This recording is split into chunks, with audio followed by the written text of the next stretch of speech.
পা পুরো ফুলে থাকতো, জুতো পরতে পারতেন না, সেটা কি এখন একটু সুস্থ আছেন?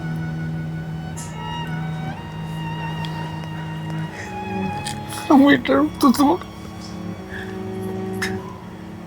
মমতা বন্দ্যোপাধ্যায়ের প্রতি বিশ্বাস রেখে যারা এককালে স্বপ্ন দেখেছিল, জেলের লোকরা কিন্তু সেই স্বপ্ন পূরণ হয়নি তাদের। একেবারে দাঁড়িয়ে থেকে থেকে তারা ডিউটি করে, রৌদ্র বৃষ্টি জল। আমার সেলের সামনে তো তারা থাকতো, আমি ঘুমাতে পারতাম না। আপনি কোনটাতে বিশ্বাসী? ভাতাতে বিশ্বাসী নাকি এই কর্মসংস্থান করা বা আমি চিরকালই রাজ্যে কর্মসংস্থানে বিশ্বাসী। তো আমি বিধানসভায় দাঁড়াবো কি দাঁড়াবো না এই চিন্তা না করে আমার রাজনৈতিক যে অবস্থান সমাজে, তার থেকে আমি অবসর নিচ্ছি না।